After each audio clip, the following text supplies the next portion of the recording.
You're rocking with the best.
Peace and welcome to The Culture here on the Black Star Network. I'm your host, Farajii. Thank you so much for tuning in and being a part of the conversation. Folks, we've got a lot to talk about.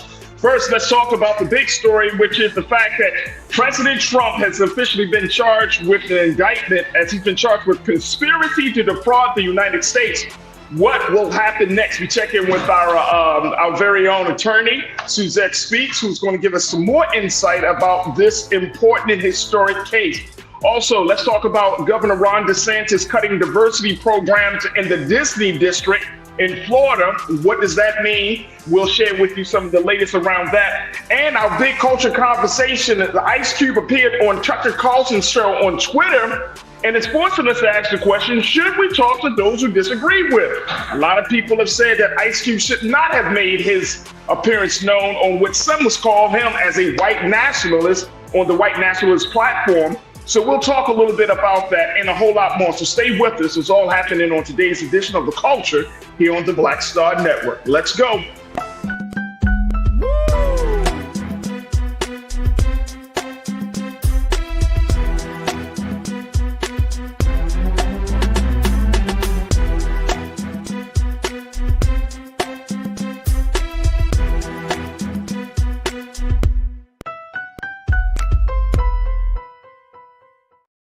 All right, folks, welcome to The Culture here on the Black Star Network. I'm your host, Farajii Muhammad. Thank you so much for tuning in and being a part of the conversation. Folks, we are streaming live right now on blackstarnetwork.com. Also, we are streaming live on Amazon News, on your Roku television, where you can stream Black Star Network 24 hours a day, 7 days a week. Just ask Alexa, say, Alexa, pull up Black Star Network, and this guy will show up on your screen. Oh, okay, all right. The other guy too, Brother Roland. He'll be there. But definitely streaming there. And if you want to join us in the conversation, we are streaming on social media platforms of Facebook and, of course, on our YouTube page. Just go under Roland Martin, where you could join us in the conversation and be a part of today's Culture Crew. Big shout out to my OG Legacy Culture Crew members, man, that are already started checking in. Who we got watching it? Oh, I see everybody's in the building. Tiana, Cindy D, what's good? That's right. Pretty Brown Mimi 726. Happy Wednesday, Mimi. Pastor and Brother Damon Blissett. Peace, brother. Peace, peace, peace. You don't like my music? I see you. I see you. Thank you so much for checking in. Robin Welch. That's right, Robin. Happy Hump Day, Culture Crew. I hear you. And happy Hump Day to all of the great Culture Crew members. So, folks, join us right now. We are streaming live on YouTube under Roland Martin. And you could be a part of the Culture Crew today. All right, folks, you know, it's Wednesday. I got my sister from another mother checking in with us in a few moments, checking in all the way from hot Miami, Florida. Yes, my sister Suzette Speaks, who is a host of her own show on YouTube. Make sure y'all subscribe to her, as well as an attorney, as we have these conversations. Of course, the big one is, folks, the fact that President Trump has been indicted with conspiracy to defraud the United States. This is not a lightweight charge. And I want to check in with my sister, Suzette Speaks, as we get some more details about this special counsel, what's going to happen next, and all of that. And folks, get ready to join us in the conversation as we talk about former President Donald Trump, and even discussing the viability of his candidacy for president. So, Suzette, again, it's always a pleasure to check in with you on Wednesdays. How are you? Besides, hi. I know it's hot down here, but we have a lot of hot topics today. Hello, everybody. I love Wednesdays, and it's great to be here. Right, absolutely, absolutely. All right, so Suzette, let me just pick your legal mind here. President Trump of conspiracy to defraud the U.S. Very serious. This is not a lightweight charge. What does that mean? What does that charge entail? So Special Counsel Jack Smith has been on a tear with his investigations of former President Donald J. Trump. Now we're looking at several charges, 3 conspiracy charges in this latest indictment, which means there are people, if you hear the word conspiracy, that work in concert with Mr. Trump, although he's the only one named, to commit a crime, a federal crime. So in this indictment, which was 45 pages, came out yesterday, we saw unnamed co-conspirators, 6 of them. Now, there are a lot of names that are flying in terms of speculation, as in who they may be. And you may ask, why weren't other people named? Well, the DOJ has a policy that if you are not charged yet with a crime, and I said yet, your name won't be mentioned. But there are a lot of clues in terms of what was laid out as to who might have also been involved. So the main charges stem around 3 particular federal statutes, and they come from what occurred and what role Donald Trump played as far as January 6th. So, a summary of the three conspiracy charges would be the conspiracy to defraud the United States government. And we're also looking at the conspiracy to obstruct an official proceeding. What was that? The January 6th count, where Vice President or former Vice President Mike Pence would have certified, again, he did not have any influence at that moment to change the outcome of an election, right? A duly elected President Joe Biden. But the actions that took place that were trying to obstruct that proceeding now have been called a conspiracy. And Mr. Smith does believe he can prove that to a jury. And then the final charge would be combined to be called conspiracy against the right to vote and have one's vote count, right? So this is what we are seeing. And we know that the co-conspirators include 4 attorneys, 1 DOJ official, and 1 consultant that worked with former President Trump. So there are a lot of people who, although not named now, this does tend to indicate that they could possibly be named later. But what we know is that Special Counsel Jack Smith wants to hone in and have his day in court versus the former president. That's why he only named 1 person as of right now. Donald Trump's trial calendar is adding up. There are now 3 ongoing conspiracies. And I don't know if you guys were on social media seeing the illustrious rapper Plies talking about 3 indictments in a kind of viral moment. But this is serious. This is very serious. And again, we are going to see Mr. Trump appear in a federal district court in DC tomorrow to be arraigned, the charges to be presented, and to go through. I don't know if they'll make him take the mug shot and the fingerprints, etc. But he will be having his first appearance in court tomorrow. Let me ask you a question, and we're coming across some breaking news. So let me first talk about this breaking news that we just got. That there are U.S. Capitol's Senate building is under lockdown and has been evacuated after a 911 call reporting an active shooter being on the site. So we're watching this situation, but there are no confirmed reports of any gunshots. It's still under investigation, but the police are urging people to stay away from the area. Again, once again, folks, breaking news out of Washington, D.C. The United States Capitol building for the Senate has been under lockdown and has been evacuated after a 911 call of an active shooter on the scene. So we are certainly going to keep you posted about that situation in Washington, D.C. And hopefully there won't be any type of fatalities or any casualties during this situation. But getting back to the point that you were just making, just laying out the charges, and I appreciate you, Suzette, for doing that, because, and I'm with Plies, 3 indictments. This man should not be able to run for a jog, let alone run for office of the president of the United States. So at this point, there's so many questions around this. One being, because of these indictments, are these all like leading up to some bigger case? Is this latest indictment coming from Jack Smith? Is this just as a national type of situation, or is this a statewide thing? How does that play out? So we're looking at different jurisdictions being able to charge a defendant. And again, Mr. Trump is innocent and will have his day in court until proven guilty. But they are basically being logged by different jurisdictions. So in this tapestry of courts we have state courts, which each of the states has its own kind of court system. We have federal courts, which is the U.S. government, bringing those who violate U.S. code and statutes to bear. And so we have various simultaneously running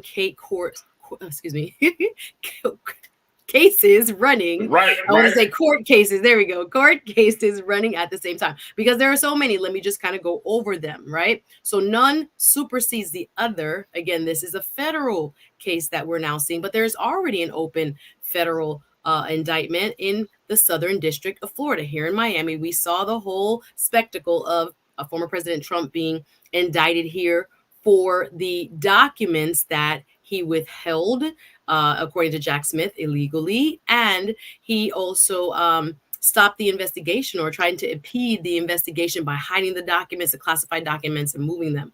That court case will be heard next in the Southern District of Florida. Again, that covers like almost all of South Florida. So in Fort Pierce, it's the same case. The judge out there will be holding the next hearing May 2024. He also has an open New York case, right? That's a state case in New York where he will have a hearing in March of 2024. That goes to the behavior in the Stormy Daniels scandal, whether or not there was anything criminally done in the state of New York for his role in the Stormy Daniels hush money. This is separate and apart. This was brought in DC, right? So this is the behavior related to January 6th, right? Whether he conspired to use the resources of the government and his office to obstruct federal proceedings, to prevent the vote count in Congress on January 6th, right? The election being certified, and whether or not he obstructed, which is under the U.S. Constitution, the right to vote. So we can have several different cases going in different jurisdictions. It would not be one or another. And we have coming up probably before the end of August. Let me put Georgia in there, where Bonnie Willis, Fulton County District Attorney. We're looking at possibly some sort of indictment there. She has been hinting at it, and they've been preparing possibly before the end of August for what occurred in the Georgia state election. So each jurisdiction has its ability to bring different charges, and they can all be going simultaneously. So, and Mimi brought up the same question. Mimi, you said, Suzette, can the federal and state charges be combined? Is that, no, that's a big no. It's two different jurisdictions. Gotcha. It's two different jurisdictions. Yeah. Gotcha. Look, first and foremost, I don't think anybody, and then I'm talking about the historic nature of this whole situation. I don't want that for folks to kind of just, look past, because I know we got some folks that are still riding with Trump. You got people who are still willing to stand with them. I read a piece today that I saw that Senator Tim Scott out of South Carolina said he's going to stand with, the former president. The other black senator out of Florida, what's the guy that's down there? Your guy, Suzette. Byron Donald. Yes, there you go. Byron Donald. He's a Trump supporter. He's not riding with DeSantis. So it's still amazing that the historic nature of this is that you actually have a former president. I just want to put this down in its simplest forms. Here's a former president who has been undergoing criminal investigations that has led to being indicted 3 times. He's been impeached twice, and he is currently running for president for the seat for president of the United States. I want us to really think about this. And guess what, folks? People are still going to vote for him. And here's the thing about it, Suzette, and we're going to take our first pause on this. It's not that people are still going to vote for him. It's the fact that he still has a grip on the Republican Party as a 3-time indicted, 2-time impeached, 1-time jerk. He's still the quote unquote, the face of the Republican Party. Y'all do the math on that. I mean, seriously. I can't understand why this is happening. So the historic nature of this is I don't want this to fall on deaf ears, or this is and if you're still talking about, oh no, this is the system, then that means that every black man and woman that has been wrongfully accused, that's sitting in prison right now after enduring 10, 20, 30 years for situations that they did not do, they need to be let go. They need to be let go. Wow. This is absolutely insane. At this point, the Republican Party should be like, we can't do this anymore. But guess what?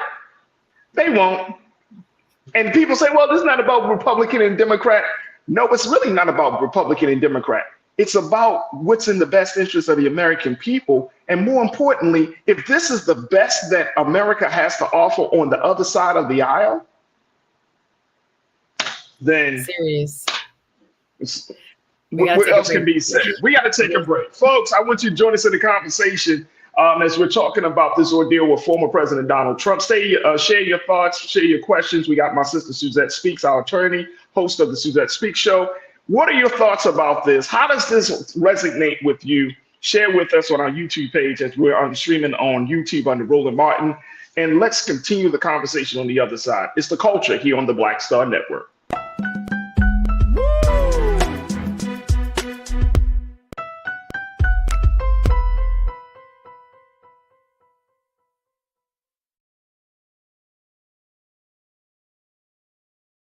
When you talk about blackness and what happens in black culture, we're about covering these things that matter to us, speaking to our issues and concerns. This is a genuine people-powered movement. There's a lot of stuff that we're not getting. You get it, and you spread the word. We wish to plead our own cause.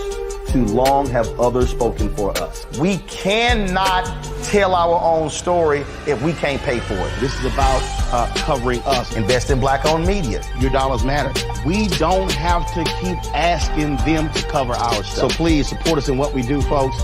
We want to hit 2,000 people, $50 this month, raise $100,000. We're behind $100,000, so we want to hit that. Y'all money makes this possible. Checks and money orders go to P.O. Box 57196, Washington, D.C. 20037-0196. The Cash App is $RM Unfiltered. PayPal is R Martin Unfiltered. Venmo is RM Unfiltered. Zelle is Roland at RolandSMartin.com.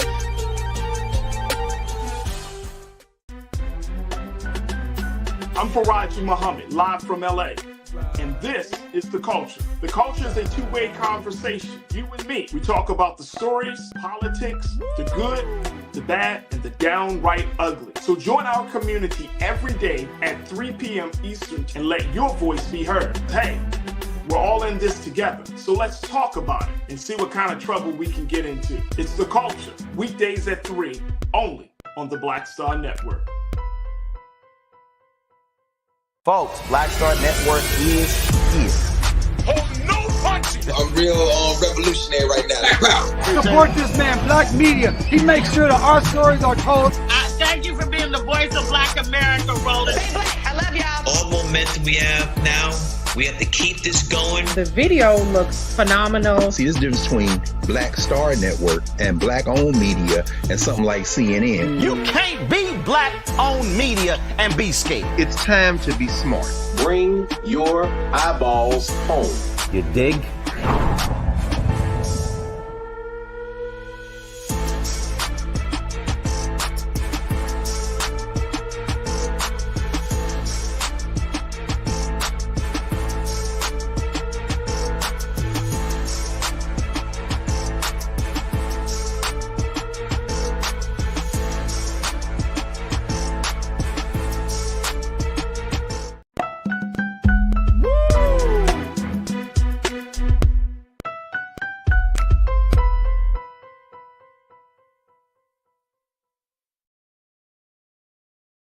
All right, folks, welcome back to The Culture here on the Black Star Network. I'm your host, Farajii Muhammad, talking about the latest ordeal, the third indictment of former President Donald Trump that was issued out by the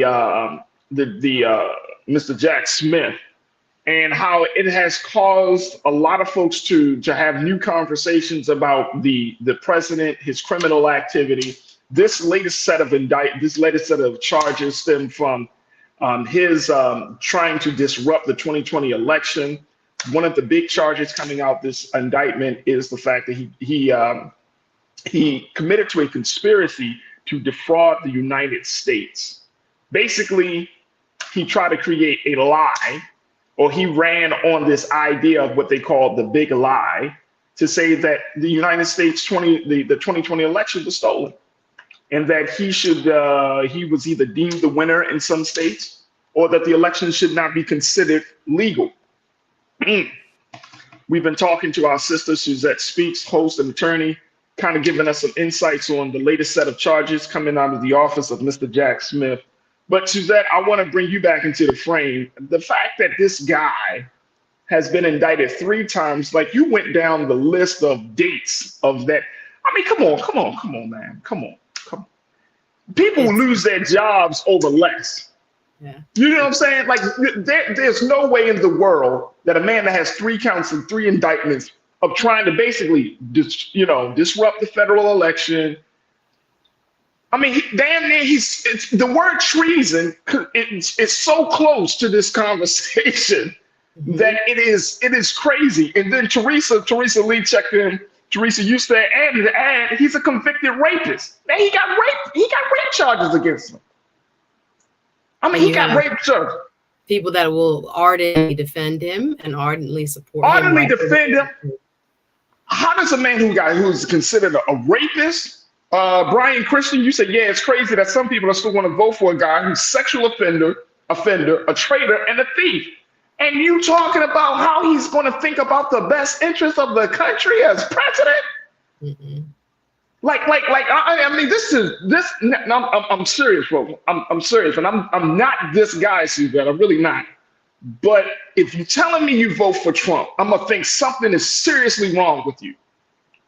There's no way in the world that a man that brings all of this baggage into the office, and you think, oh, but he's going to set the country on a course that's going to be beneficial and progressive, and it's going to be inclusive. There's no way you can prove that to me. If you say, no, I'm riding with Trump in 2024, I'm seriously going to have to question your sanity.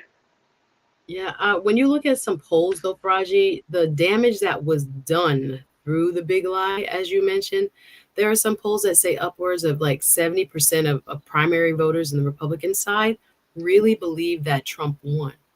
Like, they really believe it.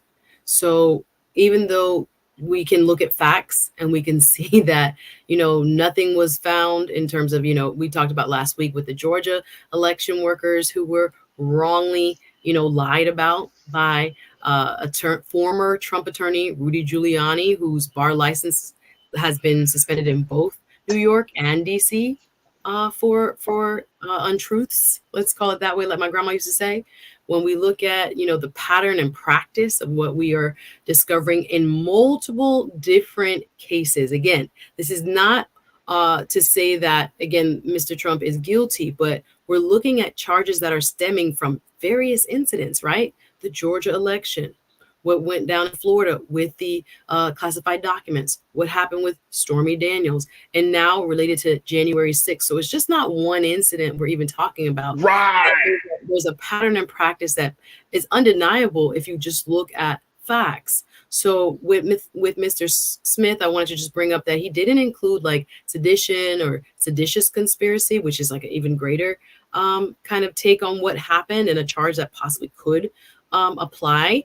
But he was very clean, right? He kept it very simple within these charges, these 4 counts. Something is bound to, have them meet or be supported enough by the evidence to get a guilty a verdict, right? An outcome that shows that Mr. Trump was indeed involved in some of what, if not all of what, and again, he's innocent until proven guilty, he's being allegedly charged with.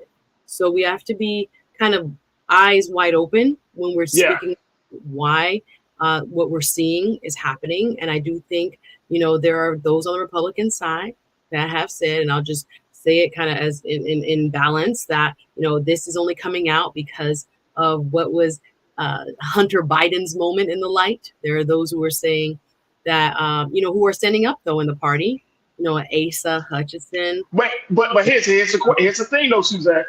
Here's the thing. Hunter Biden isn't running for president. This is true. But his father. Hunter Biden isn't running. I mean, his father is president. You see what I'm saying? But if you get it like Hunter Biden, you know what I'm saying? I'm not saying his father going to send him up the river. That's not happening. But at the same time, just because that's his father doesn't mean that his father got to take on whatever issues that he's a grown ass man. And the White House has been very clear that they're not interfering with any part of that investigation. The White House is saying he's a grown-ass man. Yeah. He just happens to be the son of the president of the United States right now, right? But okay. So people say, well, what about Joe? Look, Joe Biden don't have 3 indictments against him. Right. I mean, seriously, he don't have to. And I'm not saying that because I'm saying, oh, he's so much better. I'm just literally saying, looking at the facts, the man has indictments about defrauding the United States. The man has indictments around leading an insurrection. So how do you explain that? There's so much in that in the indictment, all the different parts of it. But go ahead, sorry, Farajii.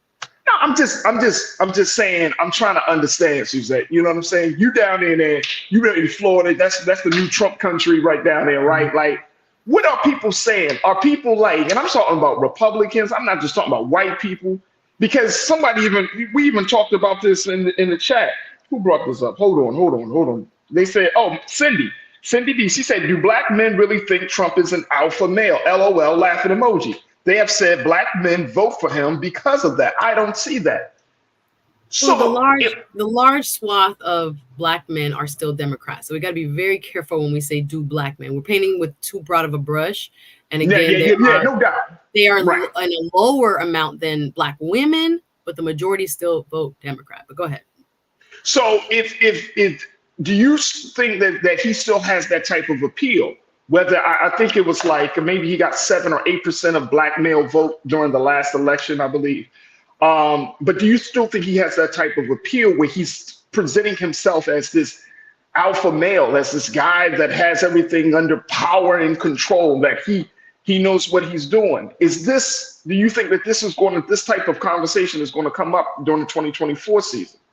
It will. And as you said, to folks who are, I think, a little bit more objective, you would call them, our independent voters, Democrats. And there are Republicans who are objective as well, who have been trying to, as I was saying, kind of reject him as like the only possible candidate for the upcoming election. However, I think there's a part of the emotional attachment to former President Trump that the Democratic Party has not quite figured out how to address. There are people that are going to see this new indictment and all the other charges in the different jurisdictions so far, with more pending, and still say, the system, the deep state, or something that, conspiracy theorists travel in terms of, around the internet, someone's after him, right? Someone's trying to get us, and they have this deep affinity. And I don't know how we kind of break through with, the facts as they are being, super clear to many of us who are just looking at them like, aren't we looking at the same set of facts? But we're not. From the news sources that they use to, again, I think the propaganda that was pushed throughout the pandemic and even before, there are people who are just, it's been ingrained in them that he is for the little guy, even though what he has done is exploit the little guy. I feel sorry for some of the co-conspirators in the documents case.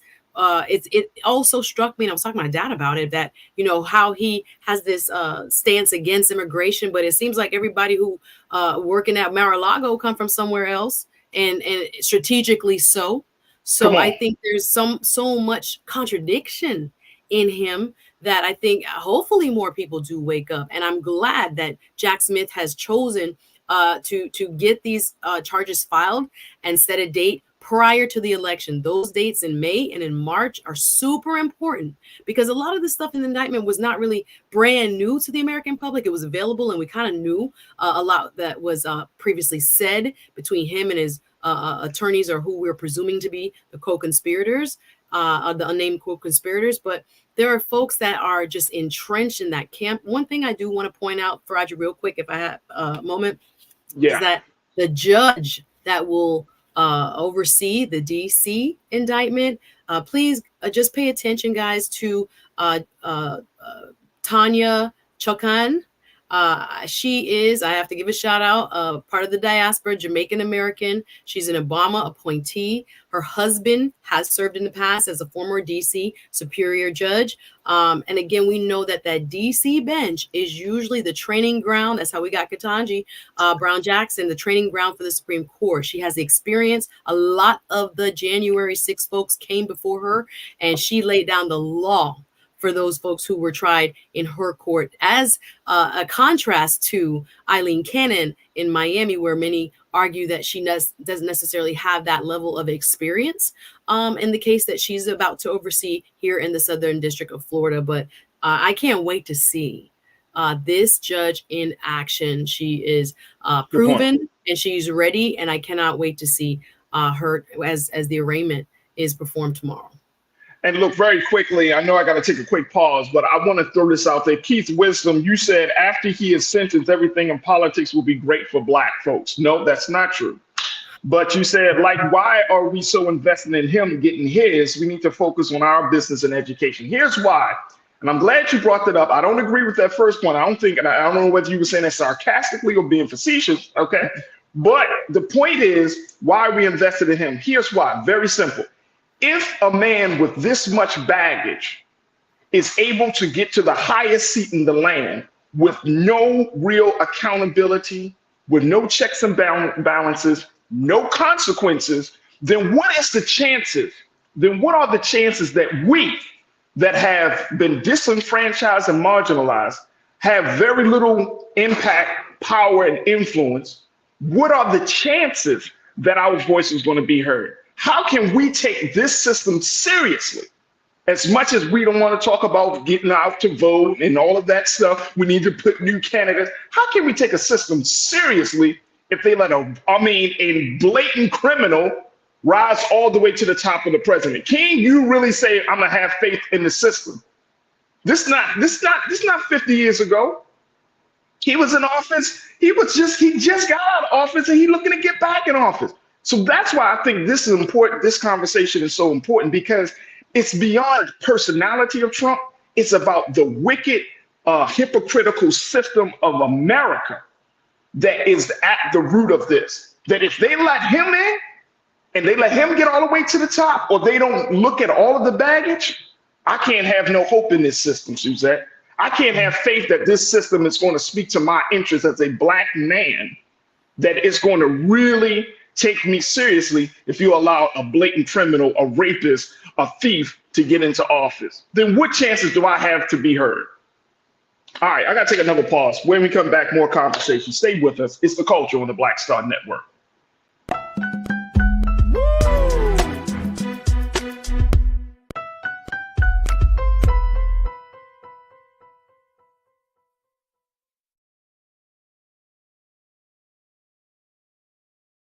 Hatred on the streets, a horrific scene, a white nationalist rally that descended into deadly violence. White people are losing their damn minds. As an angry pro-Trump mob storms the U.S. Capitol, we're about to see the rise of what I call white minority resistance.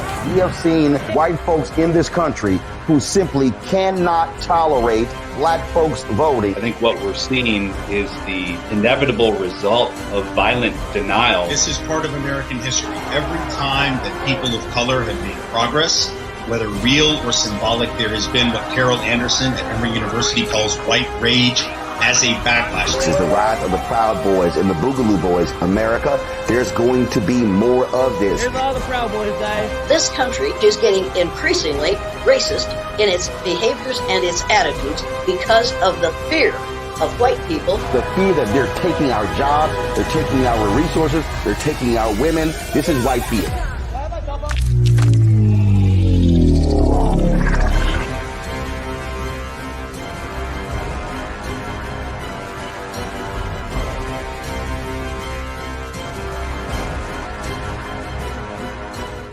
Black Star Network is here.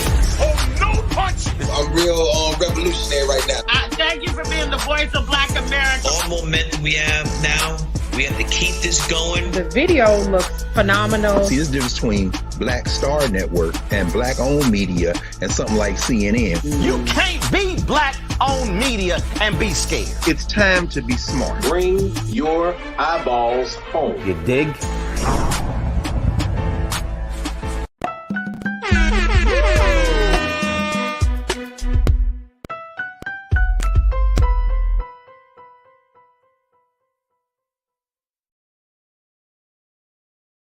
All right, folks, welcome back to The Culture here on the Black Star Network. Been talking about former President Donald Trump, the latest set of charges, the big indictment that came out of the Washington, D.C., and just so many conversations about what the former president has been doing wrong. And so I've been checking in with my sister, Suzette Speaks. Suzette, thank you again for your expertise on this. Giving us some insight. I don't want to feel crazy, Suzette. I don't want to feel crazy, but I think this is indicative. I don't know if we can put what we're seeing with President Trump in the category of the exception to the rule, or is this indicative of a larger rotten system? You see what I'm saying? The rotten system as far as him getting into office, or a rotten system as far as allowing him to go this far and to still be on the ballot and to still be considered a viable candidate for the president. No, I think the system is working. These court cases are going to occur prior to the election. Hopefully, obviously his legal team are going to try to stall and make sure it doesn't. But I think now, it took a long time for Merrick Garland to appoint a special counsel. That's what bothered me. I think he could have done it sooner, but I think we have seen the diligence of Jack Smith paying off for us to have, a second indictment in a different federal district in as many months, right? I think that we are finally seeing him being held to account. So it's been moving, although slowly, in a direction that is looking at what he did. Some would call it, finally getting that day in court where, we're having him be held accountable. So I don't know that I'm looking at it from the perspective of, why did it take so long, or how did he even get to possibly do this in the first place? Of course, he had the office of the president and he was directing staff, and he could within, his office, direct people at high levels of government to do things. And it has taken, the Department of Justice through the last almost 4 years now to kind of sift through what is happening or what has happened as far as, where documents were placed and what took place. We knew a lot of this. As I said, the indictment wasn't entirely new. I just wanted the revealing of, and that will come after, who these unindicted co-conspirators actually are. But I do think the wheels of justice turn slowly. And I think that's the most frustrating thing about our wonderful system. Again, there's no place like it on earth. So there are people that get away with crimes around the world, right? So the fact that we have a former president that has actually gotten this far in terms of looking at legal culpability for his acts to overthrow the election is a serious step forward, although it has taken a significant amount of time to get to this point. But yeah, the fact that he will have his day in court, I think actually is progress. I think that if he wasn't in politics, a lot of this stuff wouldn't have been known. His own ego brought him to this point. It's like I'm watching, y'all know the show Narcos. So I've been kind of like binging on Narcos, right? Suzette, talking about Pablo Escobar. And it's like the moment that, men who do crazy stuff, illegal stuff, criminal stuff, who have it in their mind think, you know what, let me go into the public. Let me get into public work. That's what he messed up at. I think being a public official was the worst thing that happened to him, because with how he's used to operating in private, nah, man. That's what I'm saying. We didn't know none of this stuff. Now. Yeah. We wouldn't have known none of this stuff. And it's like you see this kind of pattern after with all of these men, like when men that get their wealth and power through illegal means, And they say, oh, okay, I'm gonna just shift it over into the public service space. Oh, I could run for president like Pablo Escobar. He thought he could be the president of Colombia, or like a Donald Trump who thinks, oh, no. But you got all this baggage. You got all of this other stuff. You got all these skeletons in your closet. And you tend to think that, you know what, it's going to be overlooked. And I think that that's part of the checks and balances. Like, there's no way in the world that you can allow what we saw on January the 6th to not be addressed in the length and the breadth that it has been addressed, from everything from the January 6th committee to the arrests the that have been made, that have been charged, all of it, right? Like, so that had to be addressed. Yeah, it was too big to ignore. It was too big to write off as a tourist, as some Republicans. That was just a couple of tourists climbing the walls of the Capitol. Absolutely. It's too big to write off these things. You know what I'm saying? So I'm grateful that he did put himself into the public service space. Right, exactly. I'm grateful that he did, because now it opens up the situation. So it's just kind of interesting how that situation plays out. So imagine what he was doing in business, Farajii. I'm just gonna leave it there. Oh no, Suzette. I don't know. But if all this was how he operated, his modus operandi, imagine all those cases where people talked about him as a landlord and investing and filing for bankruptcy and leaving people hanging. Like, we should have known. There was a lot there. So absolutely. Tiana, you checked in and said the checks and balances need a damn tune-up. Go to Jiffy Lube. Nicole. Thank you, Tiana. Nicole, you said, I hear you. Of Conscious Thought, 45 must be held accountable. He should not have been president, but he was elected. However, he absolutely under no circumstances should get a second term. Right. I hear you, Nicole. Thank you so much. Pauline, you checked in. Pauline Hurt, you said, truthfully speaking, Suzette, will Donald Trump spend any time in jail? Do you think that's going to happen? It's hard to predict, but the way this indictment, the one in Miami is open and shut. So the only way I see that he doesn't is if he strikes a deal with the prosecution, with Jack Smith in them, like the other unidentified co-conspirators can as well.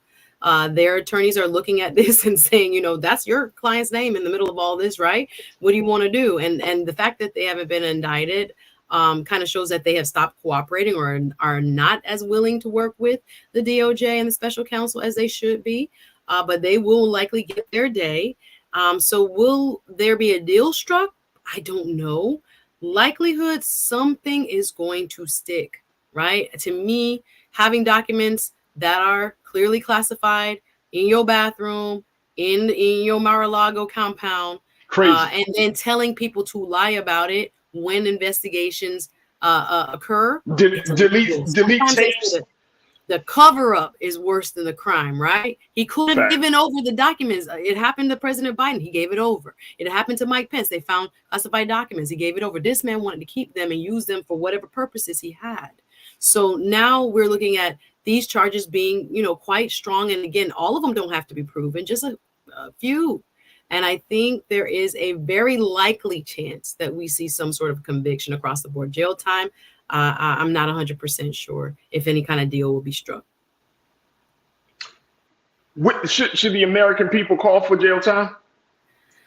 Well, it'll be up to, the sentencing, right? Mm-hmm. The jury convicting, and then the judge having, federal sentencing guidelines. So I have not looked at the conspiracy guidelines as far as what the range would be.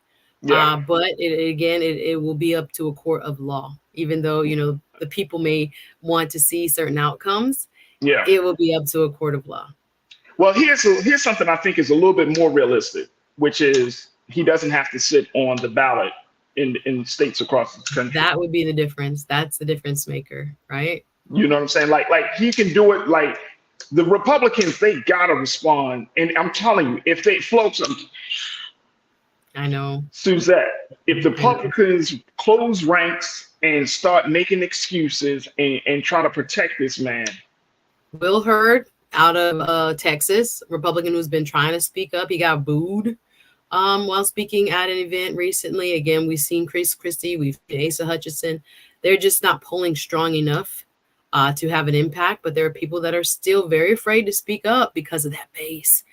You haven't heard much from, Tim Scott standing by his man, Nikki Haley, these folks who are leading. Mr. DeSantis, although he seems to be his arch rival, he's now saying the DC system would indict a ham sandwich. Like, that's his latest comments about, this is unfair and we need to have equal courts of justice and equal application under the law. That's what we have. It doesn't matter that he was a president, right? He still violated federal codes and statutes. That this is what we're dealing with. No man is above the law. So we do have an equal system of justice, thank goodness. So you're gonna have all these supporters again because of his base. His base has been very committed. They don't look like they're changing direction anytime soon. And that is interesting and sad at the same time. All right, Suzette, we got to take a quick pause. When we come back, let's talk about hip-hop artist Ice Cube, as he made an appearance on another person that is strong for the Republicans, Tucker Carlson's new show, talking about how he was snubbed.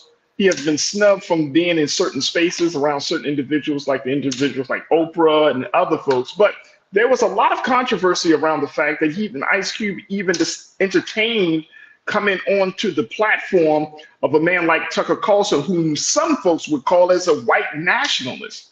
We'll have the conversation. Should you be able to talk to people who you may not always agree with? Should you sit down and have a discussion about your thoughts and ideas? We're going to have that conversation up next. Big Culture Convo. So stay with us. It's The Culture here on the Black Star Network.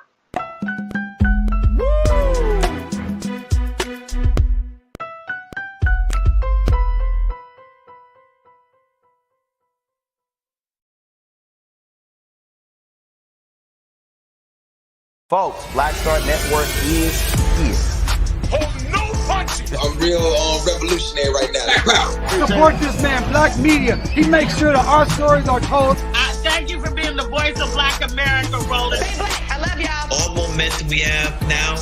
We have to keep this going. The video looks phenomenal. See, there's a difference between Black Star Network and black-owned media and something like CNN. You can't be black-owned media and be scared. It's time to be smart. Bring your eyeballs home. You dig?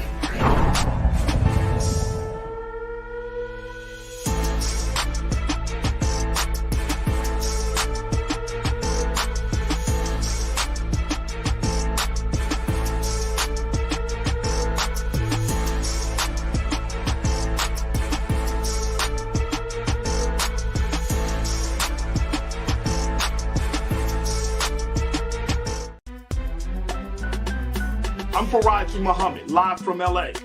And this is The Culture. The Culture is a two-way conversation. You and me. We talk about the stories, politics, the good, the bad, and the downright ugly. So join our community every day at 3 p.m. Eastern and let your voice be heard. Hey, we're all in this together. So let's talk about it and see what kind of trouble we can get into. It's The Culture. Weekdays at 3, only on the Black Star Network. You're rocking with the best.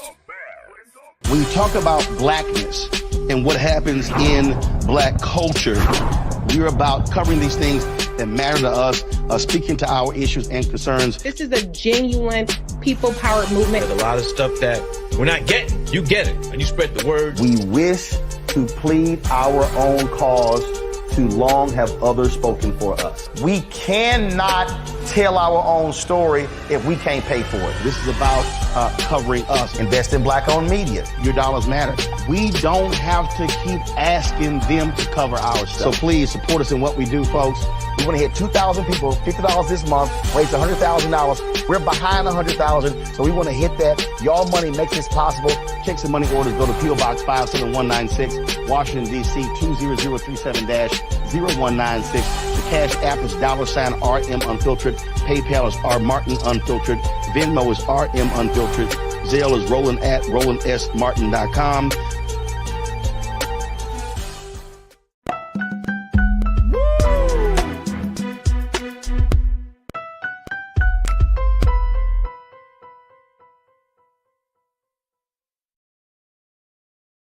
All right, folks, welcome back to The Culture here on the Black Star Network. I'm your host, Farajii Muhammad. Thank you so much for tuning in to the second hour. And if you missed the first hour, make sure you check us out, be a part of Team Replay. It's my sister Suzette calls them. This is your chance to take a look at what we talked about in the first hour. And the first hour was talking about what's next, considering former President Donald Trump and the latest set of charges, the big indictment that has come down. So we had that conversation. But folks, you can definitely check us out at blackstarnetwork.com, where you can see all of the past shows. Today's show will be posted in a little bit, but you can see all the past shows there. Also, we're streaming live on Amazon News right now on your Roku TV. So definitely let your folks know. And of course, we're streaming on Facebook and on our YouTube page under Roland Martin. Make sure you check out Roland Martin's YouTube page. You can stream in there to join us in the conversation and be a part of today's Culture Crew. Now, let's talk about something that happened last week, but people are kind of still getting wind of the full details of the situation. This is the interview that hip-hop artist, hip-hop pioneer Ice Cube had with right-wing conservative voice talk show host Tucker Carlson for his show. And Tucker and Ice Cube did a ride-along through South Central Los Angeles, through South LA now, South LA, to talk about a number of things, from everything from politics to economic disparity and so much more. Now, some people have gotten upset that the It Was a Good Day artist even decided to even have a conversation with Tucker Carlson, who has been very vocal about his disdain for a number of issues around anything around Black people and shown that he is anti-Black. But Ice Cube said he's willing to talk to anybody, especially about his ideas and his agenda and what he thinks the next step should be for Black folks. And that has left a bad taste in a lot of people's mouths.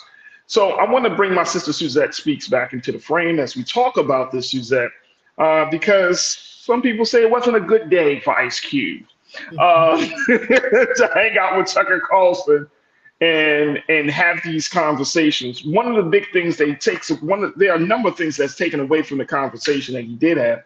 One is that he said he felt that he was snubbed by Oprah and The View, which is often seen as more liberal in their presentation of issues and topics. This is what Cube said in this quote. Take a look at this. He said, quote, "I tried to go on The View. They didn't have me on The View." He told Tucker Carlson, he said, "A few of the hosts just really didn't like where I was coming from. That's what I was told by the producers. I don't know if it was the producers was just copping out and using some of the hosts to have me not explain myself. I've been on there before. It's just when I've become an independent thinker, I don't follow their brand of politics, I guess." Now, the 54-year-old also named Winfrey as a figure who's been less than welcoming of him throughout his career, noting past instances in which he felt shunned by the billionaire. He said, "I've been excluded on Oprah," he said, adding that he's unsure of the cause of Winfrey's perceived aversion to having him on her platform.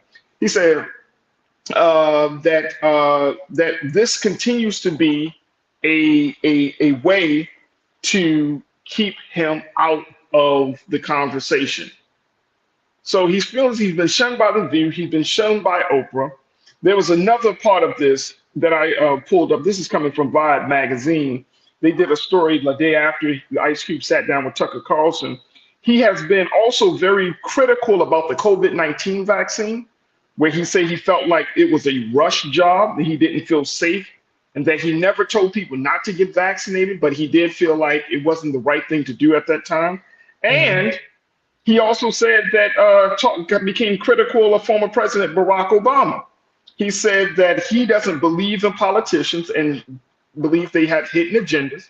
And he said when he came to Barack Obama, he was optimistic when he took office. He said, "For the first time, I felt proud that America took that step." So that was a moment in time. But he said, "But then you look around, years go by and not much change for people I know, people I care about." He also said that things didn't change with the presidents before Obama. George Bush, Bill Clinton, George Bush Sr., Ronald Reagan, and Jimmy Carter. He said Obama's election to him was merely symbolism. A little messy, are we? I'm gonna just toss that your way. It breaks my heart. It breaks your heart. So there are some people are layers saying to that yeah, I know. That's why I like bringing you on, because you like the layer cake. You know what I mean? You don't want this. we gotta kind of look at it from various angles here, because my brother, Mr. Ice Cube, I respect the fact that he is so bold in his convictions. He has never shied away from being outside of the mainstream on his opinions, and specifically outside of the mainstream of Black thought, if you will, in our country, where he goes against the grain of what is sometimes viewed as liberal politics or policies, and he speaks his mind. And some may say he seems a little bit more conservative. He might just call himself as independent. Now, there was a big hubbubaloo when it came to the vaccine, because of course he has so much influence, right? He has a platform. Of course, there was a movie I believe he was supposed to shoot, and he didn't shoot it. He passed up the opportunity because they required that he be vaccinated, and that made viral headlines, seeing as though who can throw away a couple mil or few mil, or forego it. But he is a man of principle. I will say that he really stands on what he believes.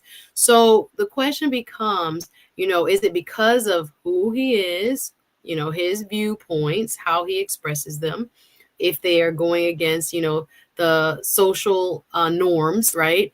And or if it's because he has associated with the folks that you just mentioned, the likes of Tucker Carlson and other conservatives.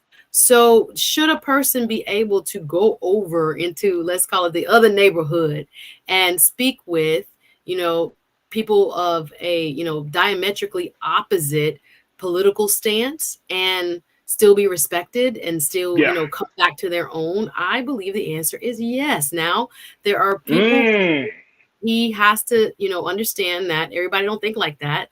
And I do think it's important to engage with folks who do not think like you. Now, do you want to give validity to people who are at the extreme of those margins? No. Will you sit down with, like, you called him white supremacist? There are people that will agree with you in terms of Tucker Carlson. No, I was just throwing it out there that some people call him a white nationalist. I would, white nationalist, pardon me. Nationalist. Right. There are people that will take umbrage with that type of characterization.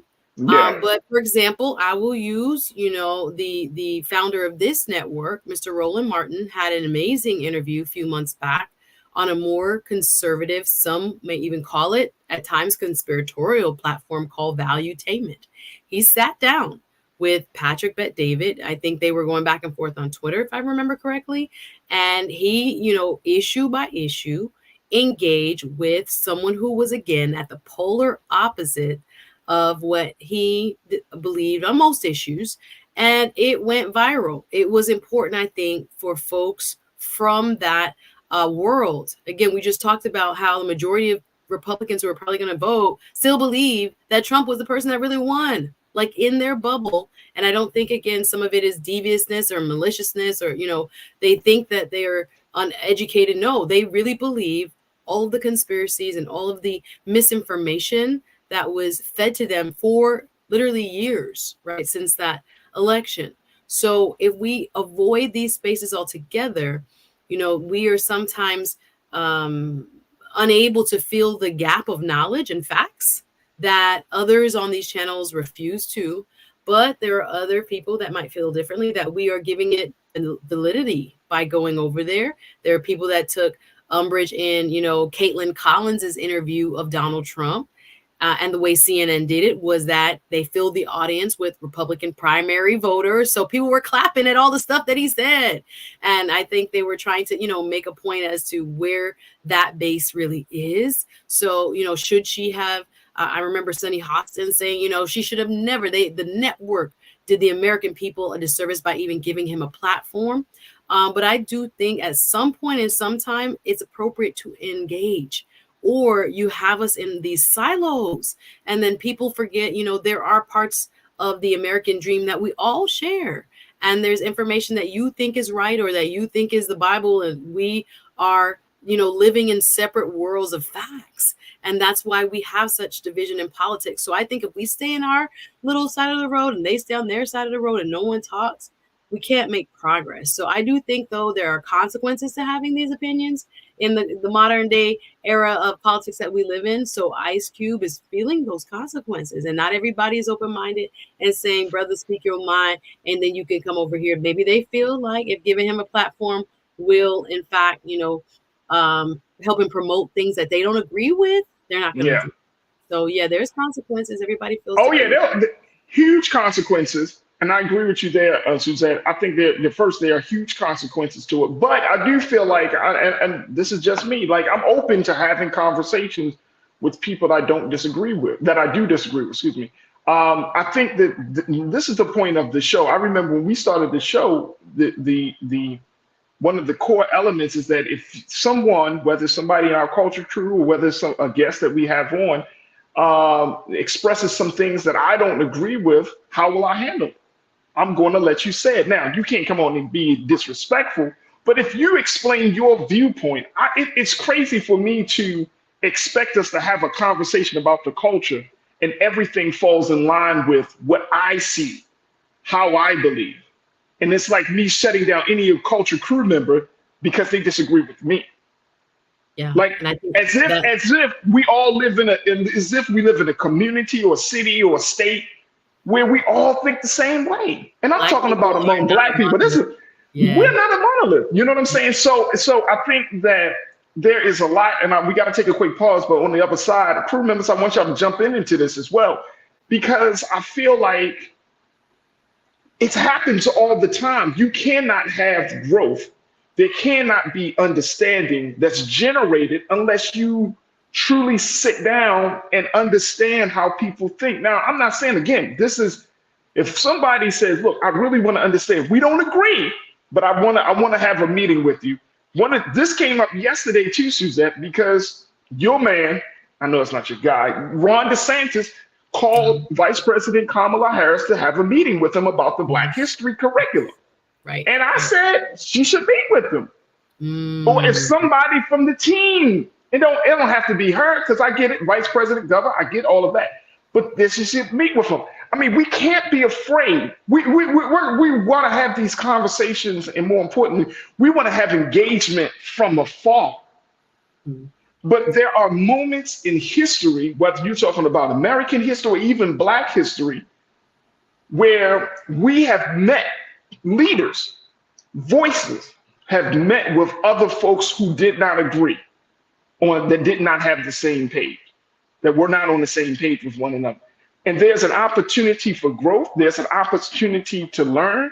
There's some opportunities to come out of that. Now, would you want to sit down with Tucker Carlson? I mean, no, I wouldn't. I mean, we saw what happened with Kanye. We're seeing what's happening with Cube. But at the end of the day, I'm not going to get mad at Cube for sitting down with Tucker Carlson. If other people shun him, he can't get an audience with Oprah. He can't get an audience on The View. He can't get an audience in other spaces. What do you expect him to do? I got to take a quick pause. Look, I got to take a quick pause. When we come back, more conversation, folks. Should we talk to people that we don't agree with? Talking about Ice Cube, Tucker Carlson. What's your take on this, crew? Join us in the conversation. We're streaming live on YouTube right now under Roland Martin's YouTube page. Post your thoughts, share your questions, and let's continue the dialogue on the other side. It's The Culture here on the Black Star Network.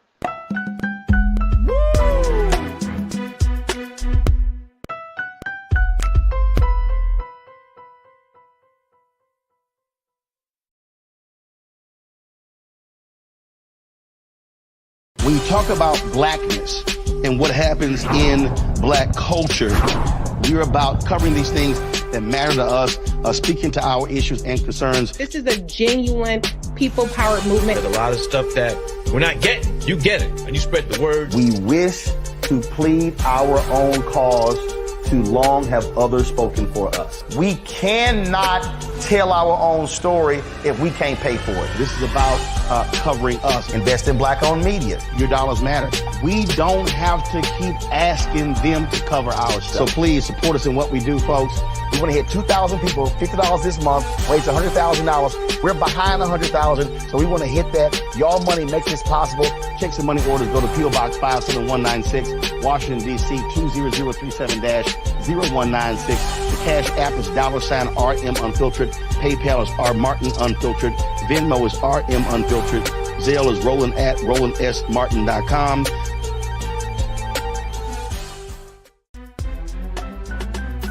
I'm Farajii Muhammad, live from LA.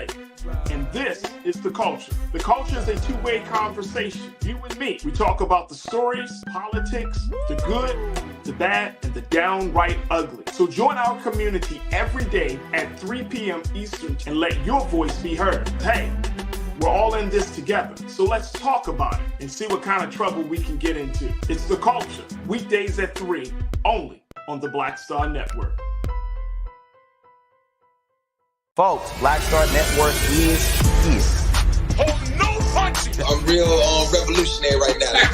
Support this man, Black Media. He makes sure that our stories are told. Thank you for being the voice of Black America, Roland. Stay black. I love y'all. All momentum we have now, we have to keep this going. The video looks phenomenal. See, this difference between Black Star Network and black-owned media and something like CNN. You can't be black-owned media and be scared. It's time to be smart. Bring your eyeballs home. You dig?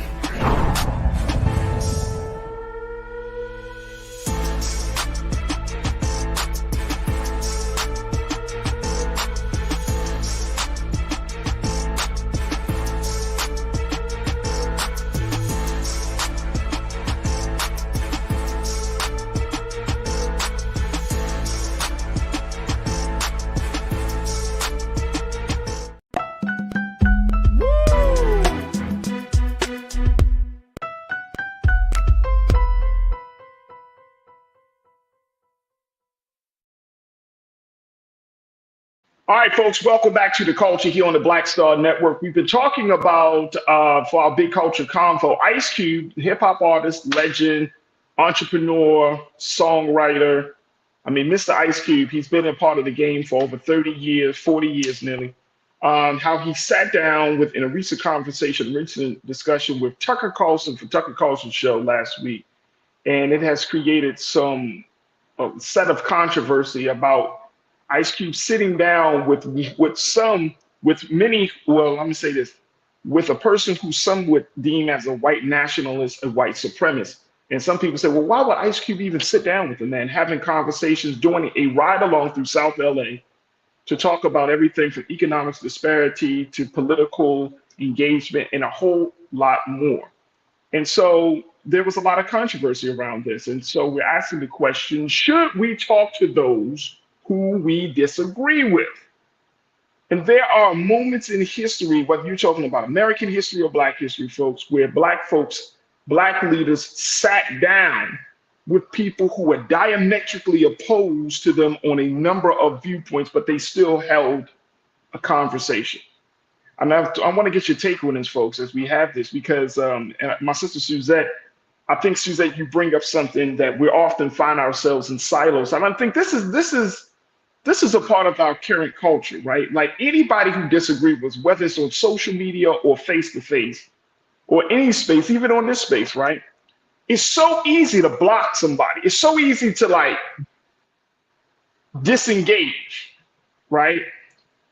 But it's harder. And then so I think in some cases, it takes a much more mature person to hear someone out. Unless somebody's calling you out your name or something like that, I'm not talking about that.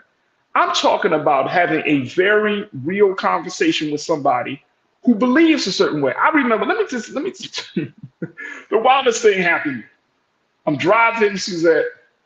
I get a flat tire, right? My tire's dead. The first person, this happened to me maybe about a week and a half ago. The first person that pulled over, I wanted to share this with y'all so bad. The first person that's pulled over to help me was a white male in a truck that had Trump 2024 on the side of the truck. Man, not lying. He in Los Angeles. And he pulled up and he said, "Hey, buddy." I said, "Hey." And look, I'm kind of quick with the eyes. I saw the Trump 2024 truck. It was broad daylight. So, I'm like, all right, you got Trump, nobody else in the car. He's like, "Hey, man, look, I saw you were down. You okay?" I said, no, man, I'm good. I appreciate that. He was like, "No problem, man. No problem. I hope you have a safe day." He said, "I got some stuff in the back." What he got in the bag? Now, no thanks. My man got nothing in the back because I got something in the trunk too. No, let me stop playing. But it was just in that random. I mean, the dude was very genuine. He's like, "Look, man, I can help you out if you need some help." But he had a big Trump 2024 on his windowsill. Look, it was like painted. And I just thought to myself, I said, "Well, golly gee, that is interesting, right?" So I'm not saying that it happens all the way like that. And everybody who supports Trump is not a bad person. It's right. It's not, and I'm not saying that. And I know I can be strong about it, but I'm just saying, like, it's something that in terms of not cutting ourselves off from having conversations. Let me share something that one of our culture crew members, I think it's "You Are Not a Victim." Who said this? Because this is interesting. All right, go ahead, Suzette. Share your thoughts. And I was just going to add with the point that you made about Kamala Harris not meeting with Ron DeSantis, right? Because that is a controversial decision. Some people agree with your stance, which is, why not? But we know that there's some level of political gamesmanship when it comes to DeSantis. So her stance has been the opposite. "I will not meet with you to argue about what is fact, that there was no redeeming value or no benefits conferred upon African Americans during the hellish period of American slavery. Like, no, we're not going to pretend that there is a dispute in the facts of what occurred." So I can understand her approach in that regard. I don't know if she sees him as a genuine and honest kind of broker to be able to sit down and have a dialogue with. But I do agree with that premises, because even myself, when it comes to what different outlets I have been approached by, a conservative outlet has reached out to me and I'm like, "Ooh, do I want to be a Black woman punching bag?" Because I'm not about to do that. But there's nobody voicing a certain opinion on that platform. So would it actually be helpful to be able to espouse other beliefs other than, the same, crew that's there? And, could I be effective in communicating a message outside of what their views are used to? It has, we as a community tend to be less forgiving when you are associated with any type of really ultra conservative, type of media outlet. Now, again, there's to me a distinction to be made with people who are downright, open white supremacist pariahs of society. And I'm thinking about people like maybe a Nick Fuentes and these folks that folks I've seen in the manosphere here on YouTube. He's gotten a lot of interviews as of late where people are sitting down and chatting with him and not challenging him, seemingly buddy and very just open to, him saying whatever on their platforms. I don't agree with that. It has to have some sort of meaningful dialogue, but dialogue is important for democracy. If we don't have, people being able to openly express their opinions without fear, you have, again, one group, and they vote their feelings, though. They might not tell you out loud, but I want people to be able to tell me out loud and not just, covertly go to the ballot box and say, "Okay, yeah, that sounds great, politically correct in the public," but no, we're not playing that game. And hence we have someone like Mr. Trump. So we have to be very careful when we're strict to punish those who go outside, the mainstream when it comes to their opinions. And even if we disagree with them, I think we got to be thoughtful and allowing for some space for expression and ideas that are outside of our own. When we start to lock in, "Oh, you Black and you sit over there," you can criticize. Yeah. If you have a difference of opinion, are you going to go over there and challenge? Or are you going to be castigated for sitting down to have the conversation. We run a risk, right, as Huge Black risk. leaders, and people are not always as open to say, oh wait, they don't even listen to the conversation. They see the headline that you went over there or you spoke to so and so, and that becomes kind of like a mark on you, as Cube is talking about. So it's risky. People are not as mature or as open-minded oftentimes as we'd like them to be, and politics has become so divisive that it's like, if you're not on my side, you on their side, and I don't want to hear nothing else from you. Don't come over here and ask us for no favors. And I think that's a very dangerous very dangerous. Operate. And you know what that stems from? It stems from us putting more emphasis on personality rather than principle. Putting more emphasis on personality rather than truth. I don't care if you're Republican or Democrat, white or Black, if you live on that side of the tracks or this side of the tracks. Truth is truth. If the Republicans say something that's truthful, I got to bear witness to the fact that it's truthful. You see what I'm saying? Like, if I start getting, and I'm glad that you made this point, that if we start going down that slippery path that truth is spoken, even from somebody whose ideas we don't agree with, that quote unquote diminishes the value of that truth. If we start going down that slippery road and say, well, it came from Tucker Carlson, so therefore it's less true. No. If Tucker Carlson said that there are more Black families, there are more Black women in the household that are leading the household than Black men. Oh, that's racist. That's true. Right. You see what I'm saying? Like, I get what you're saying. It's okay that's coming from him. But if he states that, is it true? That is the dictator. That is the determining factor. The determining factor is not about the personality. The determining factor is whatever they're putting out there. Is it true or is it not? You are not a victim. You said too many debates, not enough conversations. Everyone is looking to destroy or own the other side and not understand their point of view. Social media culture, Suzette, you and I both know this. That's all it is. It's gotcha type of stuff. You want to go and see social media and you want to see somebody get destroyed on social media. You want to get them oblivious. Like, yeah, man, I see how people are with Roland. Roland will come into a space, he will destroy you if you know what I'm saying? And that's fine. But that's what people love. People love that type of destroy. But guess what? Did you get any understanding? Did you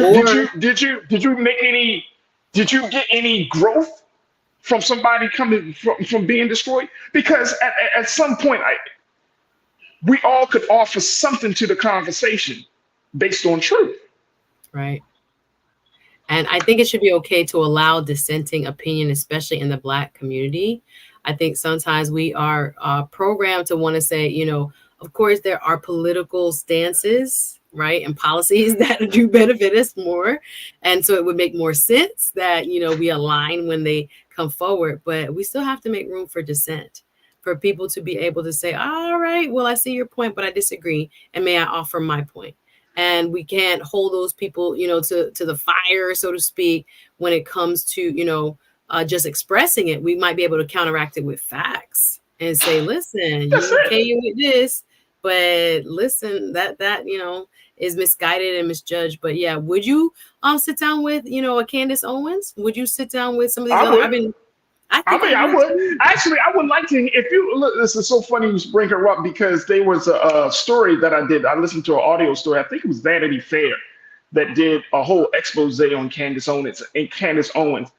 And it talks about her childhood. And one of the big moments of her childhood is that she was brutally beaten by a group of white girls when she was like in high school. She was brutally beaten, hospitalized, and the whole nine. It was a really in-depth situation. And she talked about how that changed her life. Now, the crazy part is where she stands politically, but she talks about race relations growing up. See, and I'm not, and I know Candace Owens can be a divisive figure, a polarizing figure. But if you know a person's story like that, for me, that's insightful. Like, damn, she was brutal. So how did she get from here to here? You see what I'm saying? Versus like, I know that is to engage with her, right? So, yeah. If you engage with her and she because she's not going to tell you. She's not going to tell you that she was beaten by some white girls in high school. She's not going to tell you that she was blasted for being black and talking black by her own people. She's not going to tell you that stuff. But if you know that stuff, then it helps you to understand people. And that's what it's coming back down to. I'm not saying that we're going to always agree, but for me, at least for me, if I understand how you got to the place that you're at, I'm more better able to understand, okay, let me see where you stand on this. But we're in a culture where we don't want to hear people's backstories. We don't want to understand where a person comes from. It's easy for us in our current culture, Suzette, to categorize you as Democrat, Republican, to categorize you with black and white, to categorize you against me. Yeah. That's easier for our brains to understand. My friend or my foe. Yeah, you preach it, Farajii. Versus really doing the critical work and the thinking and analysis of like, damn, it's not that easy. It's not that black and white. There's actually some areas of gray within this person's personality, within their character. And it's harder for us to see a person for the uniqueness that they bring to whatever the discussion is versus just putting them. That's easy. That's easy. Some people might say to me, oh, your last name Muhammad, therefore you boom, boom, boom, boom, boom. But if you don't know me, then you won't miss out on some jewels about who I am. Oh. All right, folks, we got to take a quick pause. When we come back, we're going to continue the conversation. Stay with us. It's The Culture here on the Black Star Network.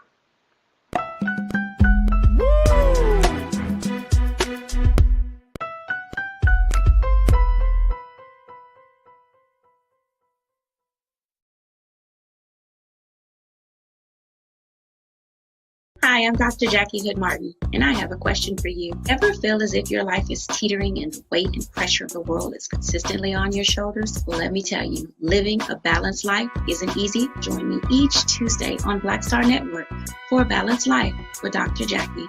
We'll laugh together, cry together, pull ourselves together, and cheer each other on. So join me for new shows each Tuesday on Black Star Network, A Balanced Life with Dr. Jackie.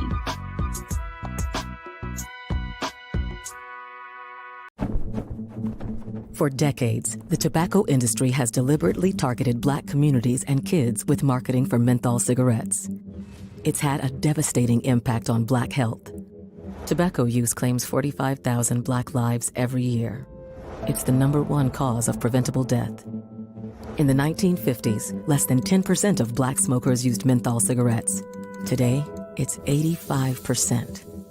Menthol cools and numbs the throat, making it easier for kids to start smoking. Menthol also increases addiction, making it harder for smokers to quit. Menthol cigarettes are a big reason why Black Americans have a harder time quitting smoking and die at higher rates from smoking-related diseases like cancer, heart disease, and stroke. It's time to stop Big Tobacco from profiting off Black lives. An FDA ban on menthol cigarettes will improve Black health, save lives, and protect future generations from addiction. Learn more at tobaccofreekids.org/ban menthol. When you talk about blackness and what happens in Black culture, we're about covering these things that matter to us, speaking to our issues and concerns. This is a genuine people-powered movement. There's a lot of stuff that we're not getting. You get it, and you spread the word. We wish to plead our own cause.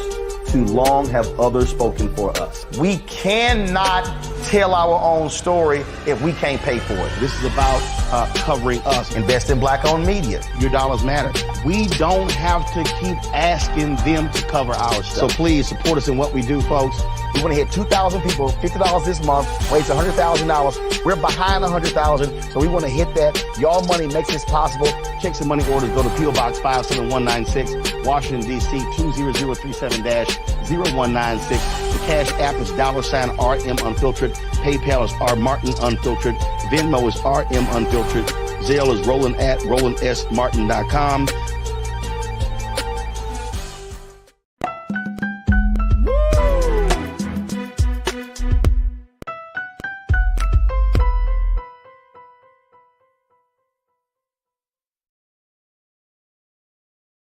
All right, folks, welcome back to The Culture here on the Black Star Network. We've been talking about Ice Cube and on Tucker Carlson's show and how it's created a lot of controversy for the rapper and the hip hop artist and legend, because many people say that, you know what, Cube is showing signs that he might be going to the other side.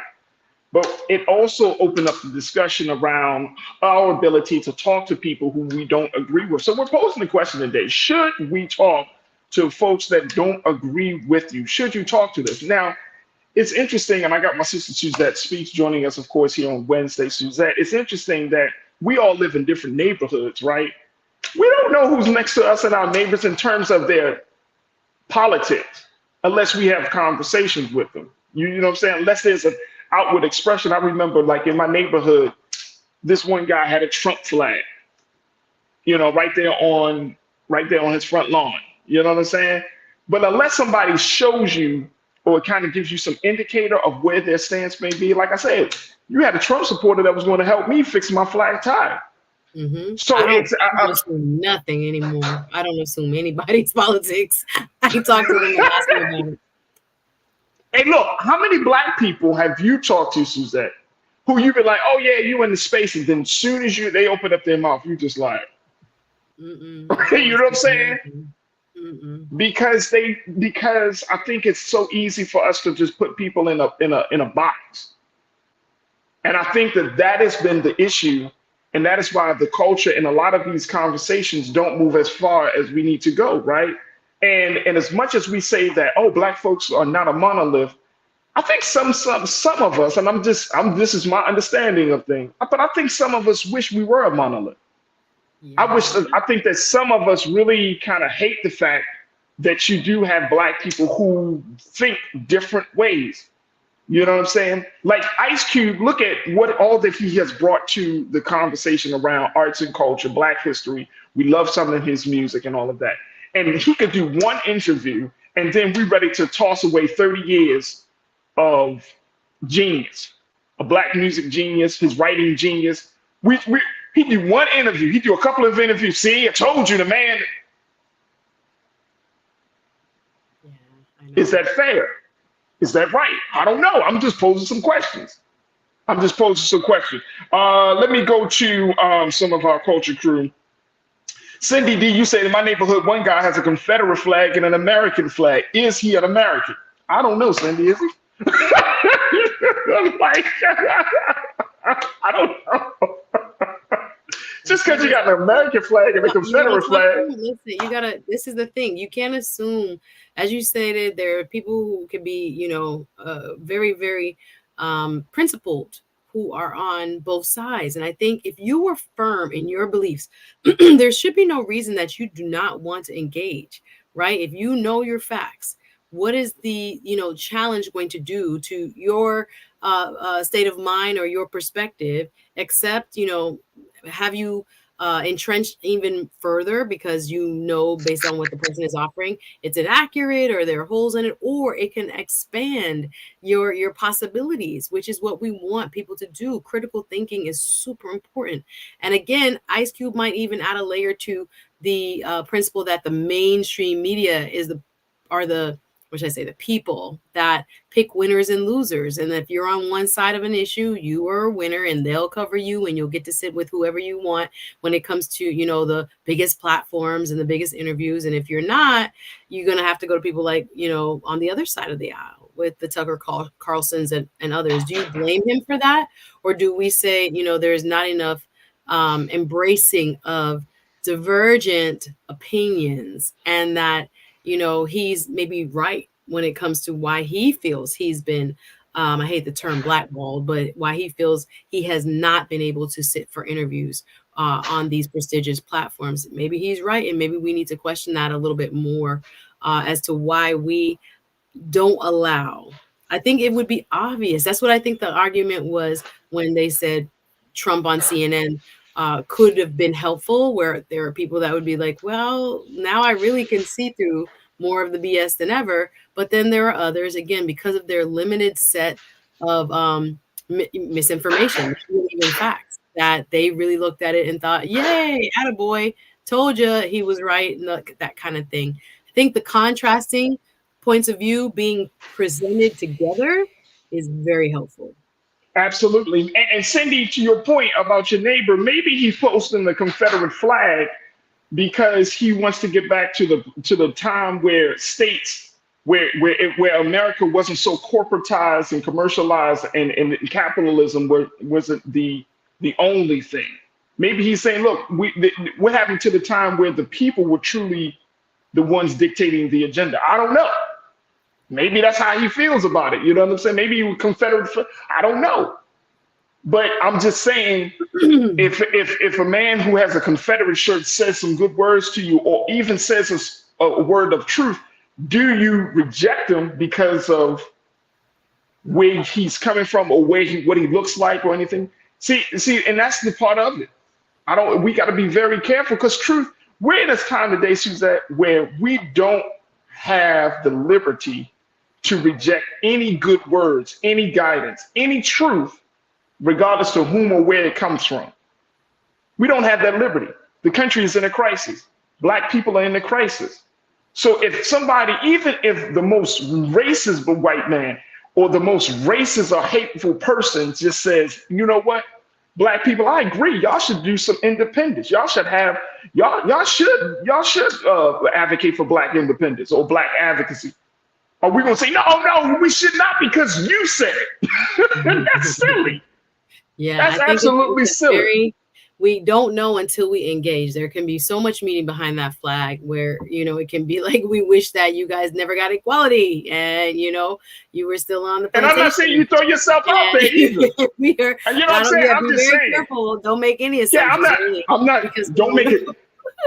Don't make any assumptions. But, yeah, I think it's tough to even in the workplace, people tell you not to discuss anything like religion and politics, but there are people that do, right? And I know business owners who are firmly one way or another, down here, where you have to be, strategic when you engage them in, fundraising and other things when it comes to where they land or what events you invite them to, or other parts of kind of like the political process.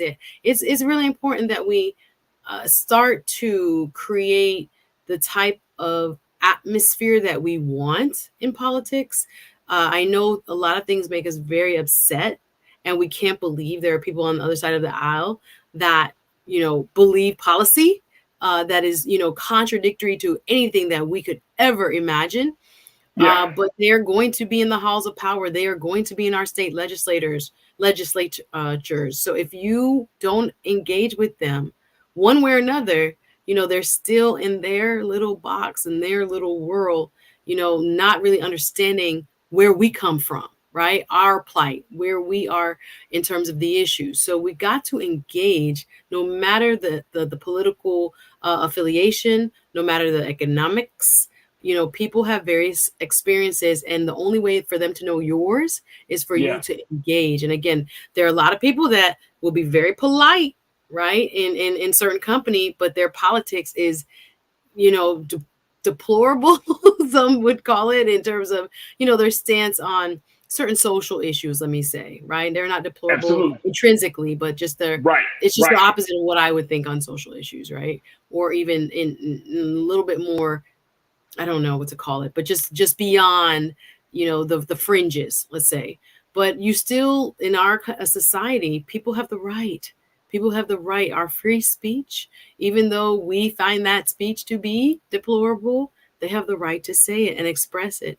But again, there may be social and economic consequences in this great land that we are a part of. And it can be very difficult to be as bold as an Ice Cube if you don't have the money and the means to be able to afford the consequences. Like many people, will say, I'll openly share, and they won't, right? And so we have to create the atmosphere that we want. But guess what, though? Exchange of ideas is important for democracy. Very quickly, guess what, though? Ice Cube, there are still many people within our community, within the Black community, that will agree with Ice Cube on a number of issues, right? So he still serves as a major voice in the community.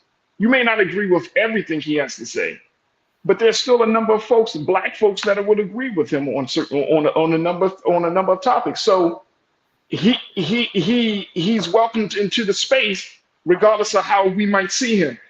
Benny Hill, you checked in and you said we should have more in-house conversations and less public discussions on white-owned networks. The narrative is already controlled. Have discussions after our ideology is understood amongst us.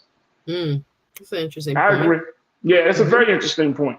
I got to take another quick pause. Benny, when we come back, I want to get to that very quickly and get some final thoughts from Suzette here as we talk about this, folks. So stay with us. It's The Culture on the Black Star Network.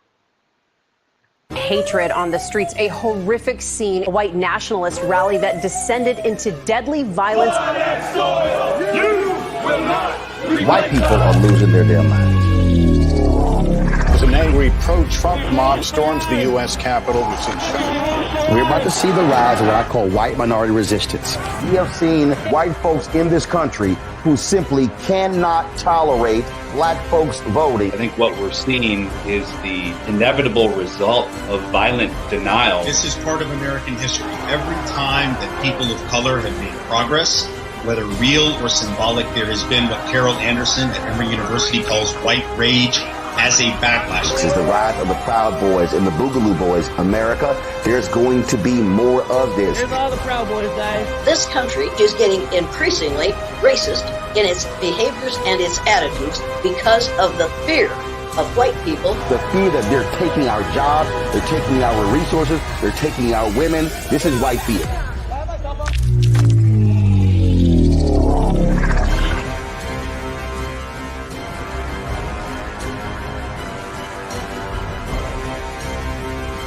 Big Tobacco targets black communities with marketing for menthol cigarettes. In the 1950s, less than 10% used menthol cigarettes. Today, it's 85%. FDA, ban menthol cigarettes, save lives.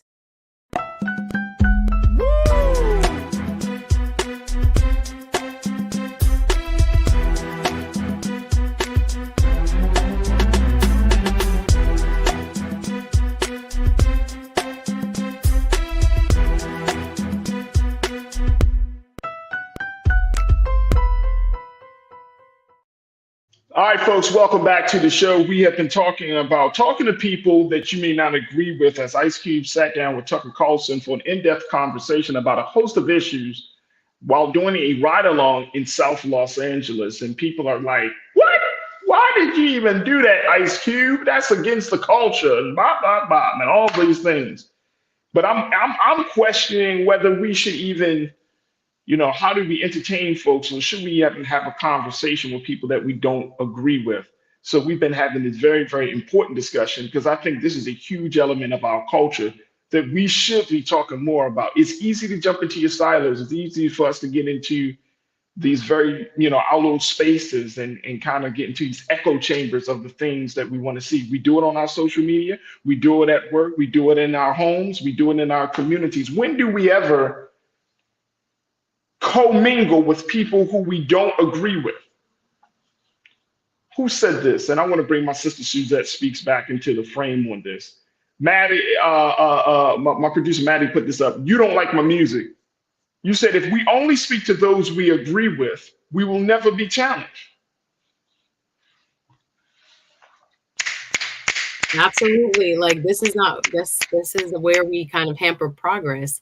If you believe your stance is infallible, it's not, right? Listening to other people's perspectives, gathering more facts and information than you have. I just had a conversation with somebody the other day about, he's like, I never heard of this. I'm like, yeah, you didn't. So here am I to introduce some new facts to you. And so you can broaden your knowledge, your horizons on this particular issue. A lot of people kind of get stuck in their finite world that, this is what I heard on one outlet. They don't check more than one. They don't listen to a variety of both liberal leaning and conservative. They don't think of it as, necessary. They got one point of view and they agree with that point of view. But it's important for us to do our homework, right? As voters, as people who hold this democracy in their hands. This is a part of our responsibilities. There was a time where people sat down and watched the evening news and made sure they were informed about things, maybe even read the newspaper or an online version of it. You know what I mean? So it's important that we are, taking in information. I know it can be overwhelming, and I think we have a very hectic news cycle, so people are overwhelmed, and sometimes it's, you know, even yesterday, I didn't touch news yesterday, but it was important for me, you know, to try to stay as informed as I can and still create some balance where, you know, there are days off, but as a whole, you're not just thinking you have all the information just because you looked at one article or one source, or this is what this person says, so it must be right. We have to have a variety of sources. And I think that's what's troubling some of our brothers and sisters on the other side of the aisle. They're only getting their sources from certain places, and it's not allowing them to hear new perspectives. That's right. Different set of facts. That's right. That's right. They have been shutting it out as that's a lie. That is not what happened.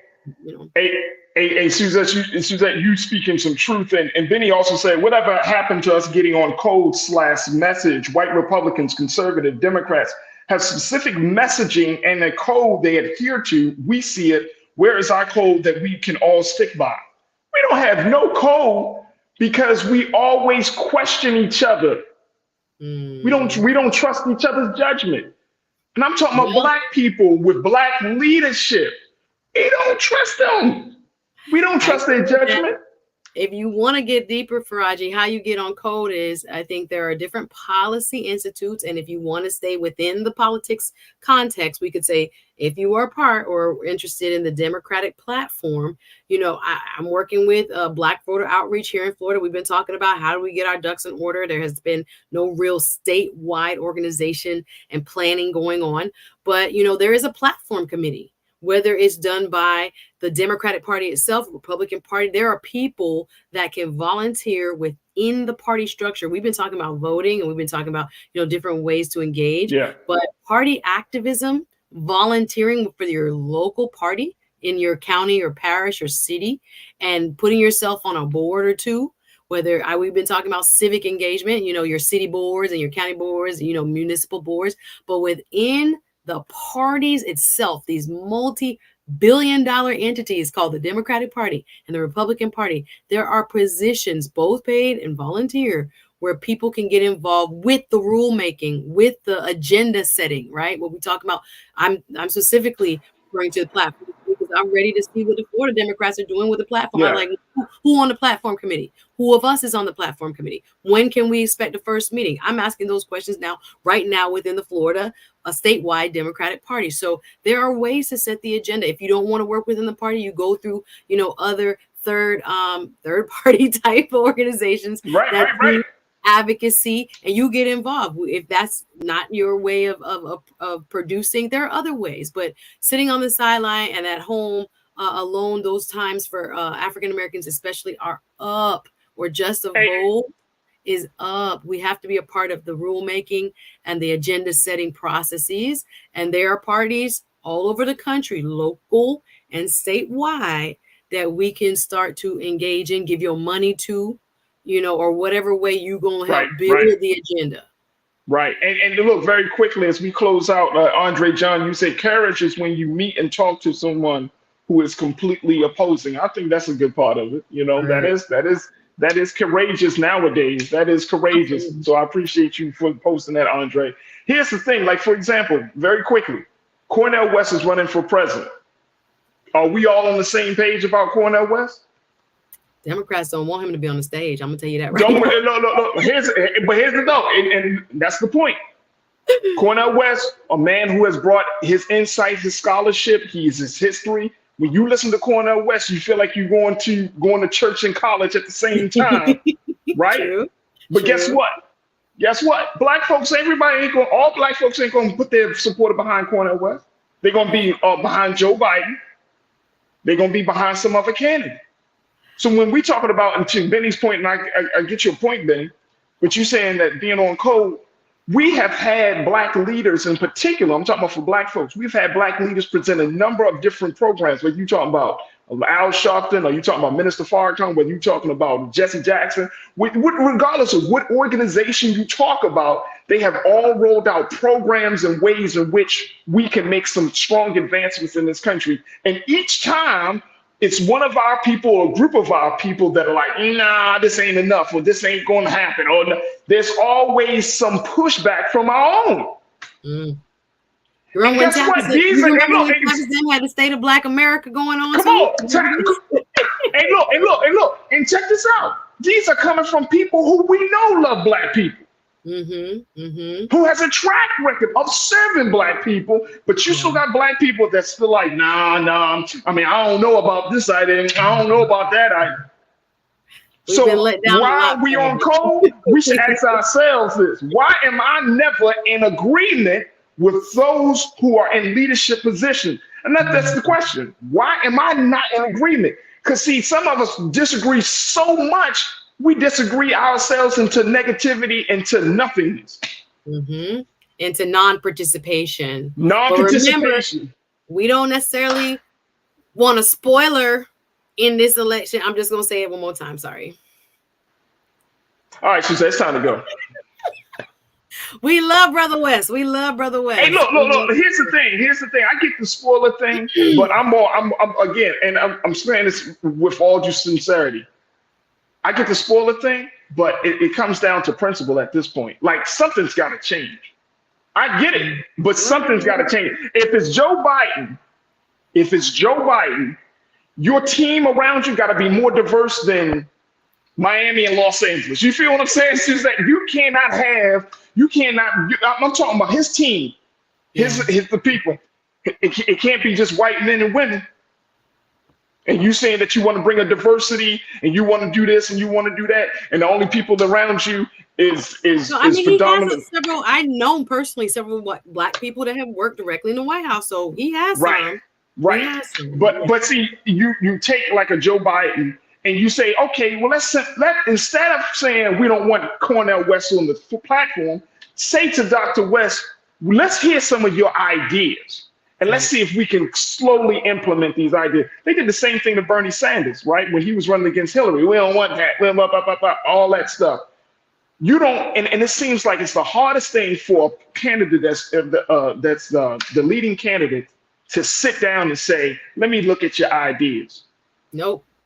But I'm glad Cornel West is there to push that envelope, right? Just by him setting his own platform, having these public kind of discourse moments of, well, this is what the Democrats have said, this is what the Republicans have said, this is what I offer. It's going to implicitly or maybe explicitly kind of shift the parties, especially when it comes to Black issues. So I don't think it's a problem, but I think when we get in that ballot box, we really have to think about so many different outcomes that are a result of that vote. So we got to keep that in mind. But I'm enjoying it. We got to go. I'm enjoying it. My sister Suzette, my sister from another mother. Make sure y'all check out her show, Suzette Speaks Show on YouTube. You can find her on all social media platforms. She's highly involved on social media. Got a strong presence in various spaces. So make sure y'all support her. Make sure y'all sign up to subscribe to her show. She's a phenomenal sister doing some great work down in Florida and South Florida. Suzette, it's always a pleasure to connect with you. So thank you for being so good for the culture. Always great conversation, y'all. And come check me out. I'm going live in about 30 minutes. I appreciate it. Thanks, Farajii. Talk to you soon. Appreciate you. All right, folks, that's going to do it for us. Thank you all so much for tuning in. I want to thank my dynamic team, Maddie. I want to thank Shannon Joe and my man, King Keenan, for making me look and sound so good each and every day. Thank you, sir. Folks, make sure you do your due diligence. Support us here at Black Star Network. Go to our website today at blackstarnetwork.com. Support us financially. We would love to get your support. Big shout out to one of our new Bring the Funk fan club members, Dennis Matthews II. Dennis Matthews, let's get that horn for him. There we go. Dennis, thank you so much for tuning in, bro. We truly appreciate you, and hopefully you enjoyed the conversation here in the culture. Okay, how about that? Yes, you are, folks. So thank you so much. All right, folks, that's going to do it for us. Stay tuned. Up next at 6 p.m. Eastern Standard Time. RMU, Roland Martin Unfiltered. But as always, never be afraid to challenge what's wrong. Stand for what's right while being yourself in the process. God willing, we will talk tomorrow. Follow me on my social media platform. Love to connect with you at The Real Farajii on Instagram and on all social media platforms. And God willing, we'll talk tomorrow for another exciting edition of The Culture right here on the Black Star Network. There we go. Peace.